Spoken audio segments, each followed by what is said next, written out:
Hello, dreamers, and welcome back to the Dreamers Live podcast. Today's conversation is called I'm Only Human. And I think it's a conversation you're really going to enjoy. And we're so thrilled to be here with you. So let's get started. This podcast is a presentation of Pioneer Dream, celebrating 30 years of moving stories for our corporate, nonprofit, and entertainment partners.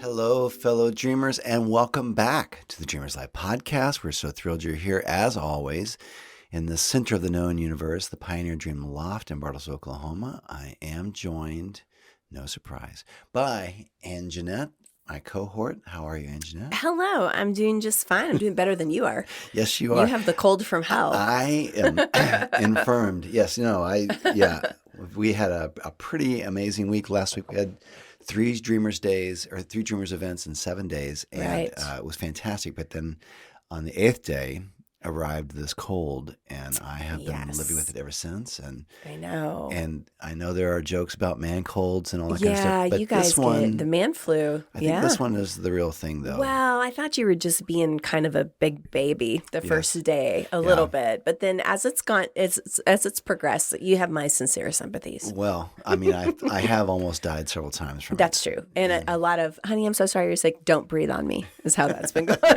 Yeah, it's been, sometimes you forget. I mean, they talk about it as the common cold and all that kind of stuff. But sometimes when it hits, you're just like, this doesn't feel common. Ain't nothing common about this cold. Nothing common about this cold. I'm impressed you still wanted to do this today. Well, very impressive. I love the audience, and I feel a responsibility to give them what they need.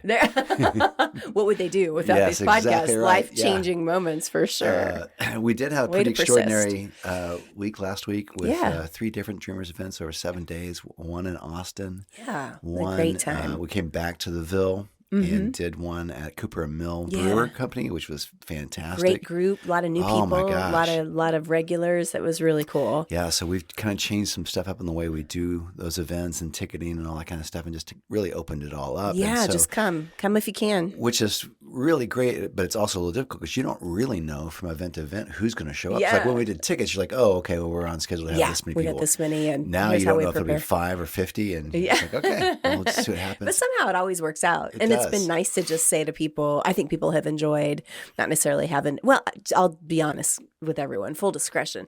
Full disclosure. Full discretion. That's like opposite. We probably do need some full discretion, but let's just do disclosure for now. Full disclosure. Our society really does not like to commit to things. Yes. Everybody keeps their options open. So I think it's like the fear of missing out. So you can invite people and say, well, you need tickets, which is really just a way for us to know how many snacks to prepare for or whatever. It's not like we're making money on the tickets. No, we definitely never were. And now we're for sure not. But hey, that's okay. But yeah, it's hard to pin people down. So it's been nice to just say, hey, come if you can. We invite people, we print out tickets, and that way they have like sort of like a reminder. Yeah. And really, it's ended up being about the same amount of people, and then we don't feel the pressure to nail it down, and people don't want to be nailed down, so it works out pretty well. Yeah, it's nice, and we love it. It is funny not to know, but we ended up having a really great crowd on Friday night, and then speaking of which, if you weren't there on Friday night and you missed out on that, but you'd like to know kind of what happened, the podcast we did just before this episode. Called Don't Despair is a little bit about what we talked about that night. It's pretty deep, and we don't normally do stuff quite so It was very honest conversation. It was very honest, and it was the right time to have that conversation. Sure. And especially in the, with the live format, you get immediate response. Like I'll hear from you and I will hear from people after the podcast, a week down the road. Sure, so they'll say, I listened to that and that was really great. And thank you for, all that kind of stuff. And you guys are my heroes. And I don't know stop. I don't think that's happening. Maybe for you. But on the Dreamers Live events, you get kind of immediate feedback. Yeah. And there's a feeling in the room. It's like a live conversation, like the difference between recorded music and live music. There's definitely feedback, and people are affected by it. And then you get to talk with them about it after. So it's pretty cool. Yeah, and it ended up kind of opening up into a whole discussion thing that happened as well, and so that was really, really cool. So even though it was a little on the more robust, serious side, raw side, it was the timing was right. Yeah, and for people sure. handled it well. It was really good. And then we wrapped that up and packed everything up. And then where do we head next? We headed to this camp. I want to say it's Takatana. Tanakaka. It's Sorry, buffalo. Takakana. I just know it says buffalo in an Indian language. Yes, and, it was very oh cool. my gosh. You're kind of out by Stroud, so central Oklahoma. In between Tulsa and Oklahoma City. Yes, and you would never know it's there unless someone told you to go there. Right. It's just, you go through this place called Kendrick, and it's a little town, or was a town. Right, used to be a town. And ghost something. town. And Turn then you're left. just traveling through there, and some dirt roads and some red roads and stuff, and you're just thinking, why are we here? And if we're lost, we'll never find our way out of here.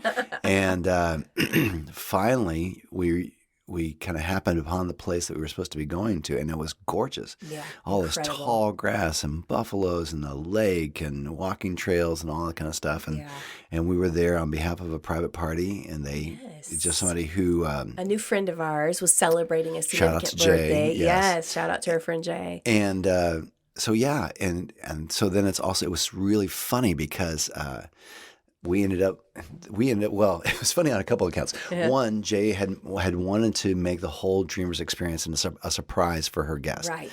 And I just thought this could really go south. They're there for a birthday event. Here's the speaker you didn't ask for. Yes, that's right. And so I just didn't know how it was going to go. And they'd already been out there for a day or so.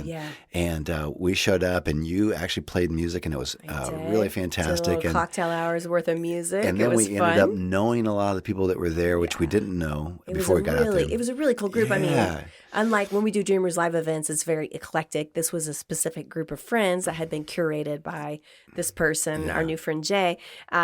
And they were all amazing people. It's like 20 or so, 20 or 30 girls. girls. Like 30. And it was really neat. And they loved you. It did seem at first like you were going to have to do magic. Gosh, when I got done, I was like, and now Jay Webster. And here's the unsuspected magician right here. And so anyway, it's cool. They were very kind and gracious and responsive, and we ended up having a really cool time with them. And talked about Tribe, which is one of our podcasts from a while back that Jay had heard. And it was neat because they are a tribe already, but we talked about how to create Tribe if you don't have it. Yeah, but being with them in that context just gave it some extra weight and just a whole lot of mojo. It was neat. It was a really good wrap up, and it was cool to see. We talk a lot about being willing to go out to different groups, and we do that often. Yes. And so if you have a civic organization or a group or a club or a church or school, and they just need some encouragement, some pep up, whatever that would be, maybe one of the topics that you've heard us talk about on the podcast, we'd love to come out, because the whole point of what we do is trying to help people with communication and connection. And the best way to do that is live and in person. Well, I love it because sometimes you don't know if what you have is if it works in a formula or if it can work beyond that. Yeah. And now that we're 4 years plus in on this thing, we have done this Dreamers experience for corporate groups. We've obviously done it for our Dreamers Live larger groups. We've done it for private groups and all that kind of stuff. Kids, a lot of middle school done groups. Done it for the middle schools, elementary kids. And so to see all that, to see it work in all those different settings is really, really encouraging. And it just means a lot to us that it does work that way. It does. And I think we talked about this last time. We're really excited because we did finally get final approval for our 501c3. So Dreamers Coalition is our new nonprofit, which is very cool, that we've been working on for a couple of years to get that done. Right. And that is sort of the umbrella organization for all of the different things we do. So our Dreamers Live events, whether they're out in Austin or near Oklahoma City or here, traveling, then it's our stuff that we do in the middle schools, our Dream On, where we bring professionals in, Dreamers Club, and then also the umbrella organization that's over the podcasts. Yeah. So and then also the Dreamers do does little service projects across the community. That's so where we raise money adult volunteer group. Yeah, we raise money for kids to have gifts at Christmas time, or to make sure they have books during the school years, and then also just service projects around the city and stuff. And it's been really cool. I felt like to have an official name for that, an official entity. Yes. And I wasn't planning on plugging for support, but if people did want to take a look at the new Dreamers Coalition site, What It's do you know just that address? It's just dreamerscoalition.com. dreamerscoalition.com. Yeah. And you can see all the different projects we're working on. If you want to support what we're doing, Yeah. we would love it. That money's Yes. going to go to help a lot of people. So Yeah. So go there and find a way to be part of what we do. And if you want us to come out to where you are, we can do that too. That's a great way to do it. So, cool. Yeah. What are you talking about today? What are you talking about today? You've had a cold. Are you delirious? Yes. A little bit. Yeah. It's okay though. But You tell me. You always spring these on me, so I don't have time to prepare. Well, you and I on the podcast and with All Things Dreamer have kind of lived by the rule of Linus, which is Linus from Charlie Brown. Yes, Peanuts. Linus from the Peanuts. Okay. Yes, and so that is there are three things we never talk about. Yes, I've learned to never talk about. One is religion, politics, and the Great Pumpkin, Charlie Brown. Right. And so uncomfortable yeah. topics. So we just we view dreamers as kind of apolitical and aspiritual, not because we're personally apolitical or aspiritual, but we want it to be an open format and want everyone to feel comfortable and to be a bridge for those people. But sometimes recently I've noticed some things that are a little bit inescapable in our community and also in our country. Especially right now. Yeah.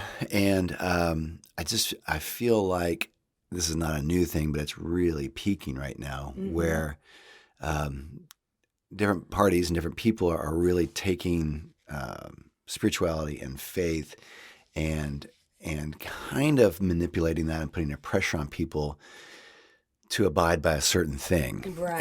And they're kind of mixing morality and politics. They're kind of mixing spirituality and politics. Right. Or I'd say religion and politics. Yes, yeah, Spirituality certainly. could be different categories. And then they'll take that religion and make it the mascot for their party or for their political movement. And so I guess I don't know. I was just thinking about this today. I just want to encourage our dreamers, our listeners, and our friends that if you feel this weight or this undue pressure to accept this version of morality or this version of religion as prescribed by a party, you don't have to take that on. I think a couple of episodes we talked about being stuck in the middle, that we don't always have to go to extremes and we don't have to all this.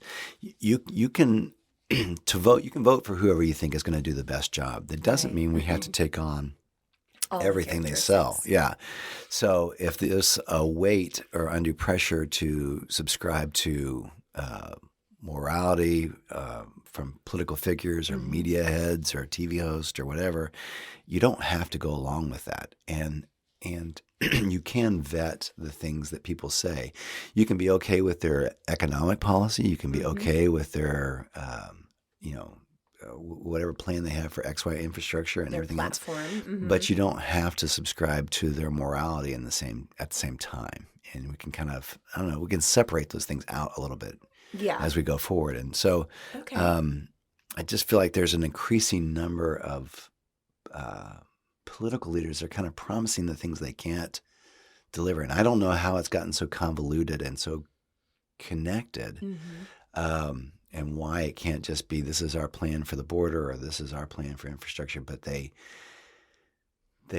put all of this morality part of it into it, I think, to add an extra pressure to it. And it's kind of like when someone's trying to get what they want. Yes. Then they really can load it emotionally with a lot of extra things. Like, if you loved me, you would come to this party or, whatever that is, or come to this event. So I think it's like a little bit of a emotional manipulation. Yeah. And so then you think, well, like this particular thing doesn't jive with me, but they say that if I'm going to be a good person, I have to do it this way. Right. And so then I think what it ends up doing sometimes if we follow that is we override our own sense of what we feel is right or wrong for us. Yes. You think, oh, well, I can't be right. Even though this doesn't seem right to me in my heart, I'm going to override that because they say if I'm going to be a good person, I have to do it this way. Right. And it's perilous because, I mean, in one moment, they're kind of pushing things from a morality standpoint or from a religion standpoint or trying to represent that. And then the next minute, they're behaving in a way that is completely opposite of all those standards and all those practices. And so to me, it's dangerous because, and this is, you can be from any morality or code of ethics or religion or whatever but these things are supposed to be above and beyond politics. They're the filter we use to decide, is this true? Is this not true? Is this the direction I want to go or not? So when it gets convoluted, when it gets confused and we kind of dumb it down to fit into a particular party, then it starts to lose its power. So we use ancient scriptures and we use faith practices and all that as a filter to say, is this right for me? Yeah. Is this right for how I want to live? And so the moment someone dumbs that down and puts it into the thing you're supposed to be judging instead, then that's the moment things get really weird. And that's what we're seeing now. Yeah, but that's not anything new. No, but I think it's increasing more and more as we go through. Certainly, yeah, we've combined the church and political parties in the past, and it's always had a really bad outcome in the process. Yeah. So I guess that's the short of it, is that, we don't have, it's not one or the other. We don't have to push that into that spot and to go with that if we don't want to. Yeah. Do you think it's easier for people to maybe just in their mind to be like, so they maybe don't have to think or make their own decisions? They're like, well, I believe maybe this is something interesting. Like, we see those as something that should be separate, but maybe that's not for some people.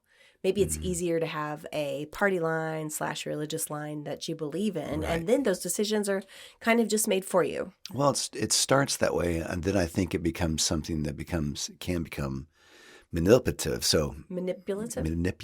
Yes, that's a tough word. Yeah, because I think it's something that you get into some things that are uncomfortable areas, and so you've got to deal with some things that are difficult or challenging or maybe a little bit ugly, and so then we can attach morality to it to make that pill easier to swallow, and so or to justify these things that we're getting ready to do that are really, really uncomfortable or unsightly or whatever it is. So.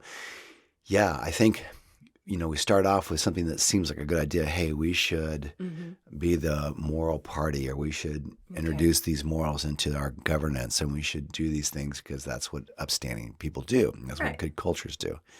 But then it begins to leave that spot and become a thing that we use to manipulate other people into those actions. If you were really a moral person, if you were really upstanding, you would do X, Y, or Z. Yeah. So when you think about the founding fathers and how America was founded, it was very important that church and state stay separate, right? Because of what happened, because of the history of the rest of the world. The history of the rest of the world. I was going to say what happened in history. In so many places, when those are combined, it can be very dangerous. Yes. Because those things get combined, and then one particular party or power has the power over everyone in all those different ways. Yeah. And so do you think that's why our country was set out to keep that separate? I think the older I get, the more I marvel at, really how the founding fathers navigated that stuff. And so kind of what they did was they took the best essence of faith, spirituality, in our case, the Judeo-Christian traditions.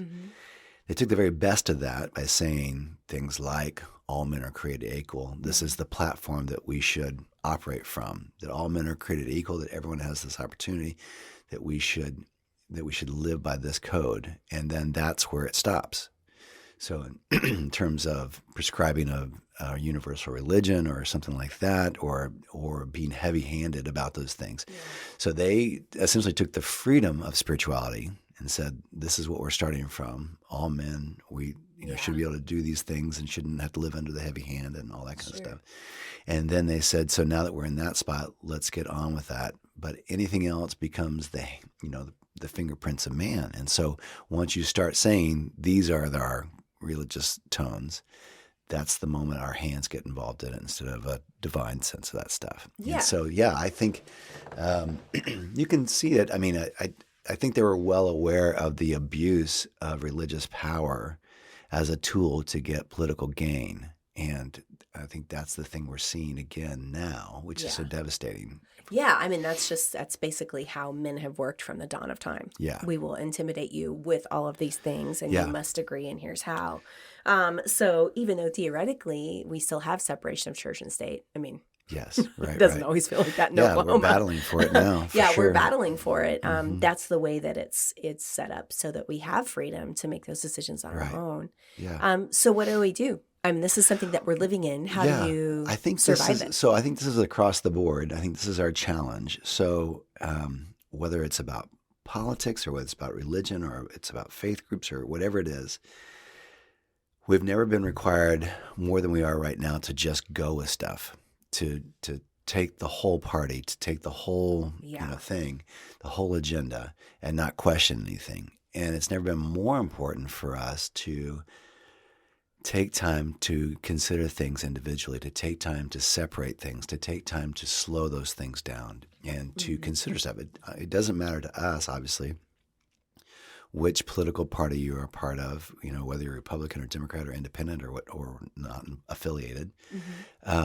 But it's about considering each of those. And it does take more responsibility, and I get all that. That's what I was going to say. I mean, I think, to be honest, I think it's easier for people to just to follow the party line. Right. Because it's like we talk about straight party voting is a big thing in our state. Right. Well, I mean, what if one of those guys is a criminal? Yeah. Or exactly or a total jackass or whatever. And we haven't done any of the research about it. It does take more time. Yes. And I think that's what people feel like they don't have. Right. But it does, and it's so important. And otherwise, we're left to just continue to justify all the bad people. So as we always say, it's like in party politics, you have to justify everything on your side and say it's all great, it's all good. And the other side can do nothing but evil. And they're always the evil people, and they're always, falling apart, and our side's always great. Well, that's stupid. I mean, we all know that's not true. And we all know that there are good people on both sides of the aisle, and that's part of it. So this requirement says, okay, let's stop with all the rhetoric and let's consider what actually is happening, what actually works here, and give this some thought and not allow the moral manipulation to lead us into something. Perhaps what would be an interesting exercise, whatever side of politics you find yourself on, would be to look for some good in the other party. Yes. That's an interesting way to do it. Just like when you have a person that you're in relationship with that is difficult, you can just say, oh, I really hate that person, which is what you want to do. Yeah. Or you can try to look for the good and try to believe the best. Absolutely. Maybe that's a good exercise that we would try to find. And I've heard people here and there say that, I don't agree with everything this guy says, but I really liked what he did for our state, in education.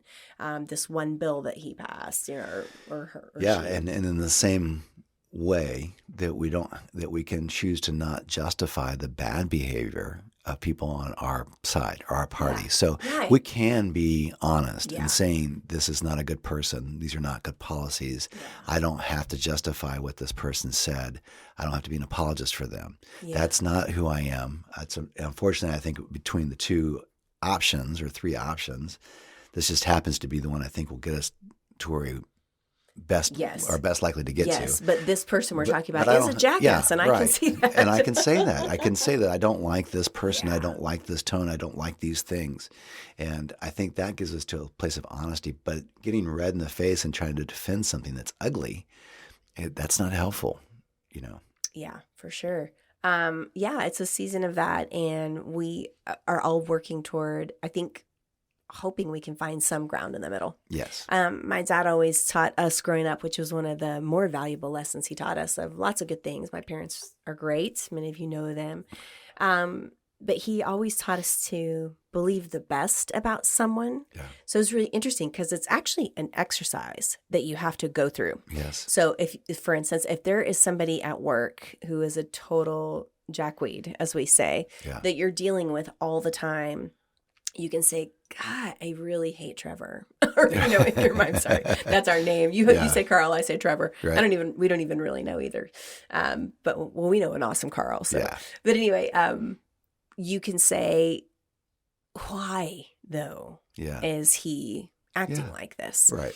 And when you do that, and you take a moment to try to believe the best, it would say, I'm going to believe that Trevor has a bad home life and he's unhappy at home. And that when he comes, he is trying to feel important. He is trying to make his mark in the organization. And so that doesn't justify his behavior, but just in trying to understand why someone is doing what they're doing or believing the best. I don't believe when he said that he intended it to be so harsh.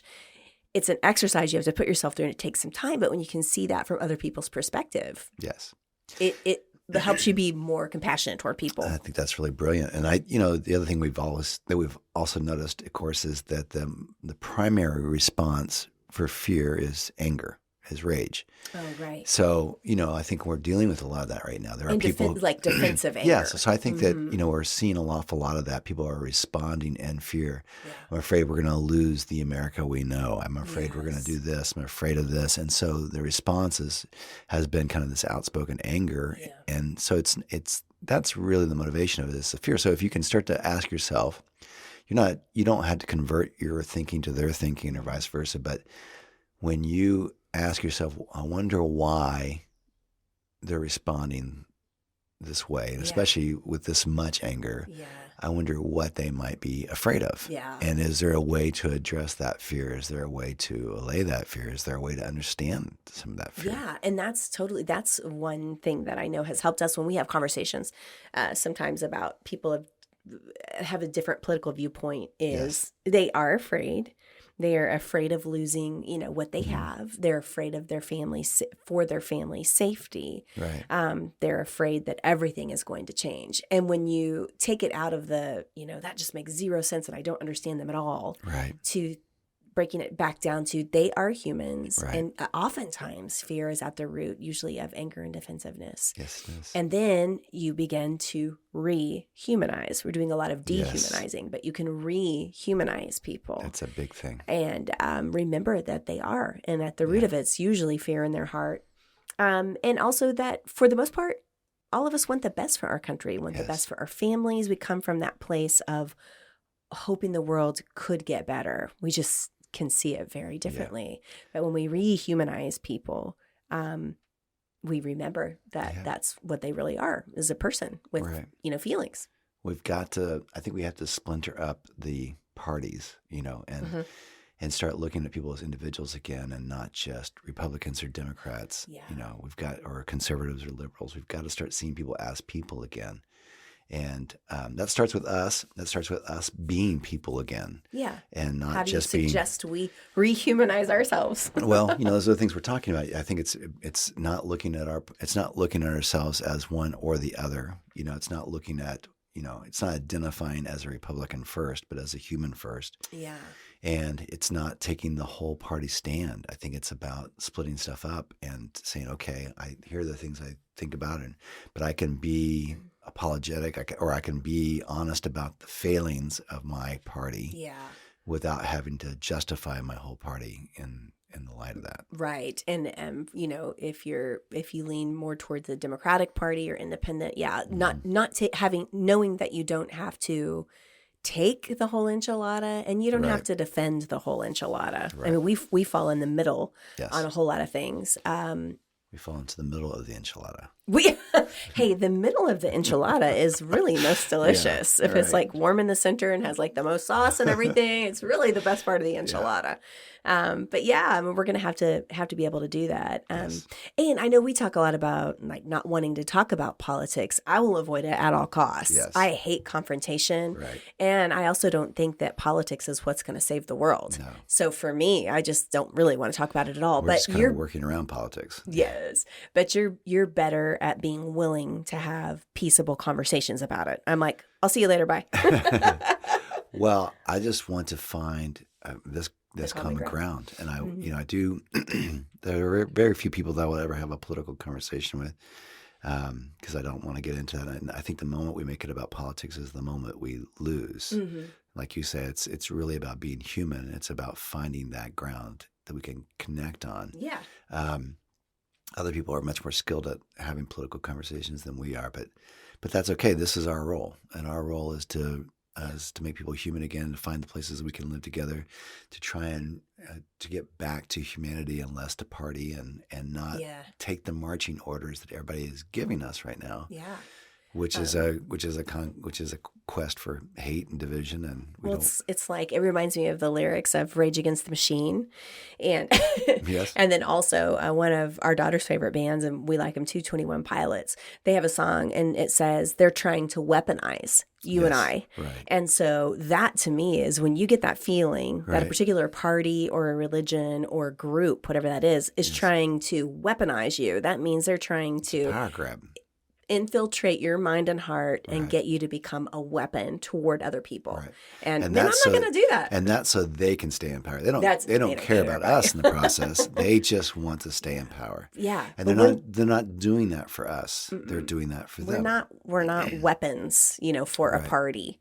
We're people. And it makes me wonder, how I think in therapy and maybe this is more pop culture things, but there are some phrases you can say, like when you validate somebody. Those are good things to say. Like if you're having a conversation with someone and they say, I remember this one. Someone says a statement, and then you say, I think what I hear you saying is that when I do this, it makes you feel bad. Right. And it's a way for you to recognize that you have taken in what they're saying, and that you don't have to agree, but that you understand what they were saying. It's called validation, right? Yes. So it makes me wonder when things come up that are politically charged, which is, I'm sure, we get by a lot because we work together. We're out with people, but we're not at an office every day with a bunch of people. Like we see people at meetings, but we get to come back to our refuge. Yeah. But if you're with that all day, I wonder if there are some disarming phrases that we could practice that might help. This makes me wonder, like for instance, if a conversation like that comes up, I'm thinking about one person where this comes up, you could say, I hear what you're saying. And the thing is, what we both want is what's best for our country. Right. We want the future to be good for our kids and grandkids. So, man, we are on the same team. Like, I wonder, is that possible to say things like that? Of course it is. That basically rehumanizes the conversation. Right. Where are the things that we can agree? Yeah. What are the things that I can affirm? Where are the things in any place? I hear what you're saying, and I know you're just scared because your kids have to go to school. Right. Here. And I feel the same way. Man, every day I get up and I pray for their safety. Those kind of things. So I think it's like, anytime we can pull it out of the realm of talking about the specifics of a political platform, right, and put it back into human terms, it is disarming. Yes, it's like, and you ever notice, like, and you're having a conversation like that, if somebody punches you and you don't punch them back, there's no fight. Right. And so I think that's it. Like, I'm not taking the bait here. Yes. Let's talk about what makes us human. An amazing amount of fortitude, emotional and. Oh yeah, because don't you do want to punch them back? Yeah. Because what they're talking about is wrong. I think that's been the hardest thing, especially in the last probably 2 years, is to know when to not speak. Oh. And to hold back because it's not going to go anywhere. Yeah. But what is the speaking of ancient scriptures? It's to be quick to listen and slow to speak. Yeah. That's hard for me. But we have gained so many friendships and continued so much dialogue by not taking the bait, by not making it about politics, by not fighting. And so we've been able to engage a lot of people, and we've been able to salvage a lot of relationships. Yeah. And then I think that gives us all the freedom to change as we see it. So, yeah. It was pretty, it was interesting, actually, speaking of the birthday party that we got to be part of last Saturday, because our new friend Jay is so awesome, and she has given so much to the community, really cares about people in whatever form. Right. And you can tell she's given to the community in lots of ways all throughout her life, of her time, her thoughts, resources, etc. Yeah. So her group of people was funny because when we got there, we knew about half of them. Mm-hmm. So I can tell you, knowing some of the people that were there, that there are some people that are very conservative, and there are some people in that group that were very liberal, and some that were in the middle. But did that even come up the entire time? No. Those people were having an amazing. Do you have a sneeze coming on? No, I just.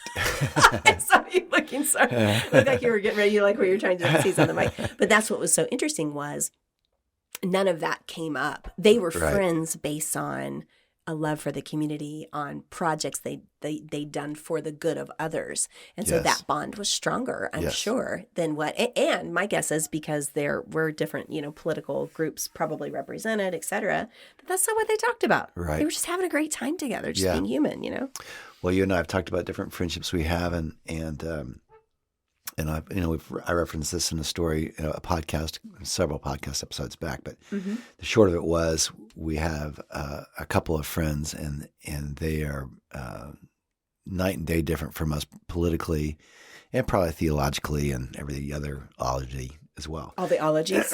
And but they had invited us to be a part of an event, and it was kind of a charitable event, and it ended up being this amazing thing, and it was so moving. And I remember texting them, the next day and saying, "Hey, thank you for including us, and it meant so much to be a part of that, and I'm still thinking about it today, and this, that, and the other."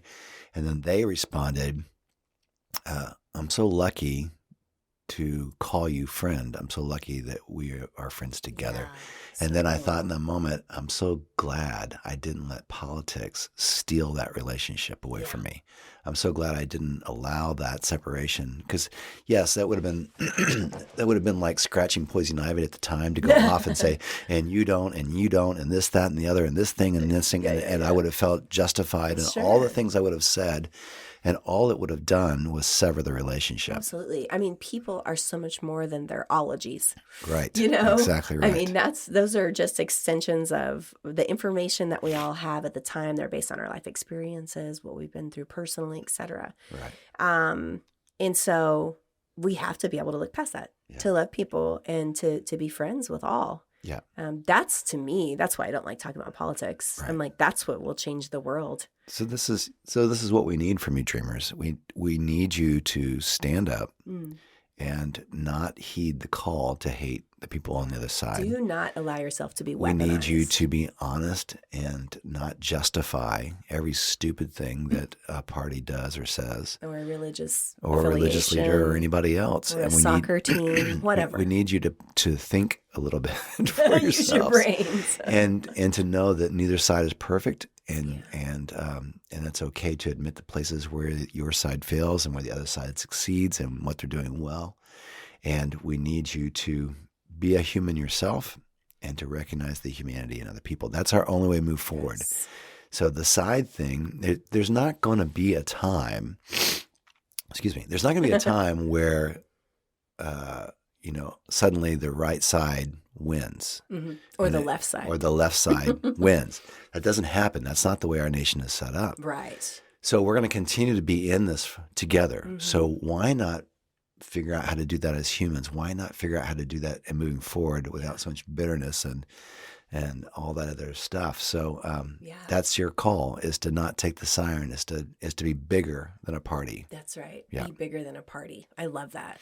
Let's ask the why question. Yeah. Why does somebody think like that? Yeah.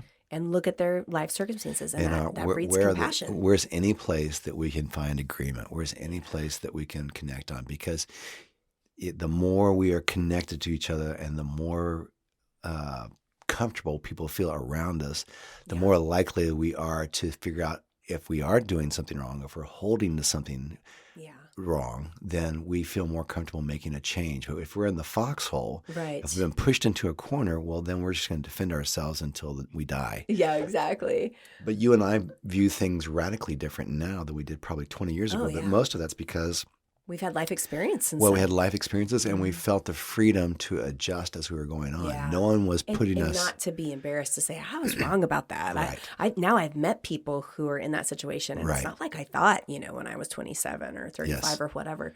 Do you remember the sitcom, we joke about it, the old sitcom Three's Company? Mm-hmm. Okay, it's just ridiculous, right? Right. But... or The Love Boat. I'm thinking of like bad shows from the 80s, but they're kind of funny. When there's a situation where you have... there'll be like two girls, and they don't realize it, but there's a guy that's two-timing on them. Oh, right. And they're both, starting to realize, hey, your boyfriend works there. So does my boyfriend. Yeah. Hey, wait a second. He drives a blue Cadillac. So does my boyfriend. So they start realizing hey, it's the same guy. Yeah. So initially they're against each other, right? It's like, why have you been treating me this way? What's happening? And then all of a sudden they realize that it's really not themselves that they're against each other. Right. The enemy is the guy that's been two-timing them. So that was a long way to get to that analogy, but that happens every episode of Three's Company. Right. But the point is, wouldn't it be cool? So here we have these political systems and people that are high up in power on both sides that are really, in a lot of ways, I think at their root, are out for themselves. Right. Wouldn't it be cool if we could see through that, not be weaponized, stand up and rehumanize each other and love each other enough that all of a sudden we thought, wait a second, it's not you that I'm mad at. It's this leader. It's the system. He's the one trying to divide us. He's the one she's the one that's two-timing us. Right. And that we would stay together. Yes. That we would believe in our friendship enough, like, Janet and Chrissy. Right. Against Trevor, who was two-timing, and that we would believe and trust each other in that friendship enough to say, wait a second, we're being taken. Yeah. And we're not going to do that. We're going to continue to be civil and love each other. Let's do it. Let's stand up. Okay. And you can stand up and continue to be a dreamer. Find us in one of our Dreamers Live in moments, or have us to your place, and whatever group you have, we'll do it together. But we're so grateful that we get to have these conversations with you. I think they're important, and being human to other people, to ourselves, and to others is incredibly important, and it's our way out. Yeah. Let's rehumanize. Let's do it. And we'll be back again soon to do another Dreamers event. You can find us on this podcast. You can listen to the Got a Minute podcast, which is the mini podcast. It's called Got a Minute Mini Podcast. That's when you want to search out. Okay. And if you go on Dreamers Live, it'll come up underneath it, right? Is it the same area? No. Nope. How do you get to Got a Minute? So just go to wherever you get your favorite podcast and type in Got a Minute Mini Podcast. And I think the first 4 episodes are up, and you can really enjoy it. And that includes a funny story and one of Anjanette's original songs. She even tells you a little bit about the song before you get to hear it, so you have some context. It's a lot of fun. Good, we'll do it. So check it out, and we'll be back soon. Love you guys. Peace out. See ya. Thanks for listening. We'd love it if you would like and subscribe to the podcast and then share it with the people you know. We want to include as many people as possible in the conversation. Also, be sure to check out our Got a Minute Mini Podcast, which pairs funny stories with original music all in about 15 minutes. Thanks! This has been a production of Pioneer Dream.